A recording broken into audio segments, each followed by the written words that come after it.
एक 52 साल की महिला को 26 साल के एक लड़के से प्यार हो जाता है, जो कि ये महिला खुद 4 बच्चों की माँ होती है। एक दिन यह महिला अपने पति और बच्चों को छोड़ करके घर से निकल देती है अपने उस प्रेमी से मिलने के लिए।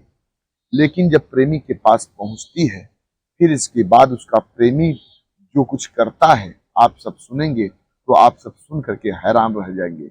आइए पूरी कहानी समझते हैं, कहानी है कहाँ की। नमस्कार, प्रणाम। हम अजीत यादव उर्फ शेरा भाई, हमारे इस चैनल में आप सबका बहुत बहुत स्वागत है।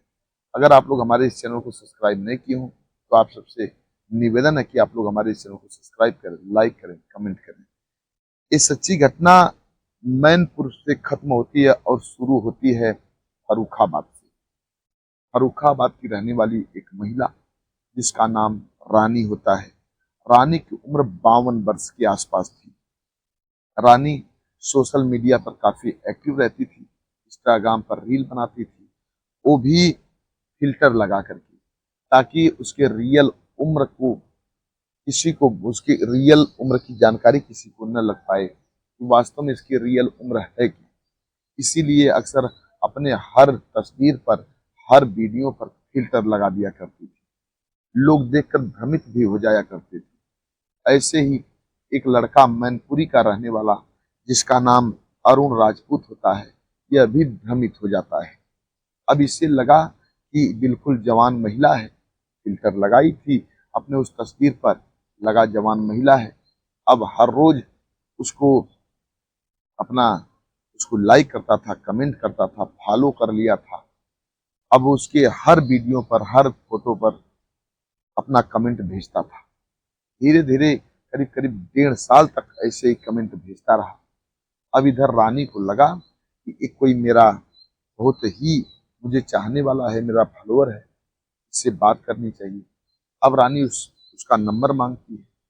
नंबर मांगने के बाद उससे बातचीत करने लगती है।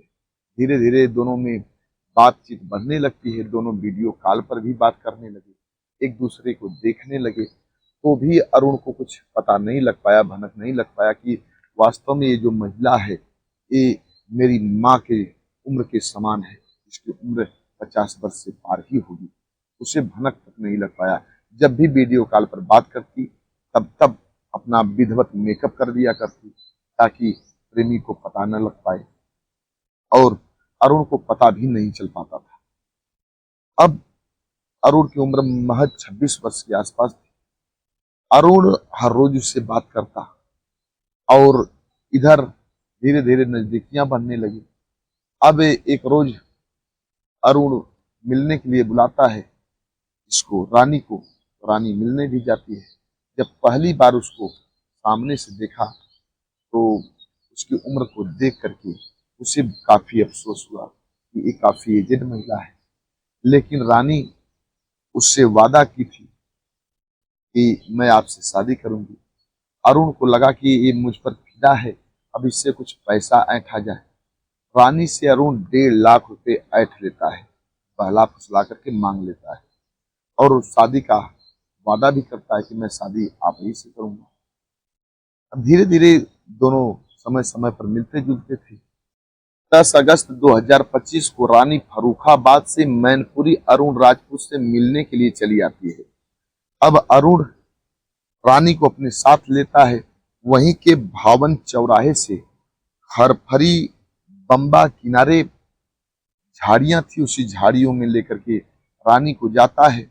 वहां रानी से बात विचार करता है। फिर इसके बाद रानी मौका पाती है तो शादी का प्रस्ताव अरुण के सामने रख देती है। कई बार रानी शादी का प्रस्ताव रख चुकी थी और अरुण शादी से कतराता था, क्योंकि उसे वास्तविक उम्र की जानकारी हो चुकी थी कि रानी 52 वर्ष की है और मैं 26 वर्ष का हूँ। इससे शादी करूंगा तो एक 2-4 साल बाद बुद्धि और लगने लगेगी, मैं फंस जाऊंगा। इसी बात को लेकर के अरुण कतराता था। लेकिन ये जो रानी थी बार बार शादी की डिमांड करती थी। अब अरुण से पैसों की भी अपनी मांग करने लगी, मेरा पैसा दे दो, और शादी का दबाव बना रही थी कि मैं इस बात की जानकारी पुलिस को दे दूंगा। अरुण को लगा कि अगर इस बात की जानकारी पुलिस को चल जाएगी तो हो न हो पुलिस दबाव करके शादी करवा दे, मैं फंस जाऊंगा, क्यों न इसकी हत्या कर दूं। हत्या कर दूंगा तो इससे छुटकारा भी पा लूंगा और इसका पैसा भी नहीं देना पड़ेगा। यही सोच करके अब अरुण उसी के चुन्नी से उसके गला को घोंट देता है। घोटने के बाद उसकी जब हत्या हो जाती है, मौत हो जाती है, तो उसको वहीं छोड़ करके और फिर उसके सिम को मोबाइल से निकालता है, निकाल करके सिम फेंक देता है ताकि पुलिस पकड़ न पावे, हमें पूरा कॉल डाटा रिकॉर्ड न निकाल पावे। यही सब सोच करके सिम निकाल कर फेंक देता है और वहां से फरार हो जाता है। अब इधर जब फरार हो जाता है, अगले दिन ग्रामीण लोग वहां घूमने के लिए जाते हैं, तभी थोड़ी बदबू सी महसूस होती है। लोग वहां पहुंचते हैं जहां रानी की लाश पड़ी थी, डेड बॉडी पड़ी थी। अब लोग तुरंत पुलिस को सूचना देते हैं क्योंकि वह महिला पहचान की नहीं लग रही थी। पुलिस आनन फानन में वहां पहुंचती है। पहुंचने के बाद उस शव को अपने कब्जे में लेती है। तब वहीं रानी की मोबाइल भी मिल जाती है। मोबाइल को भी पुलिस लेती है लेकिन उसमें सिम नहीं था।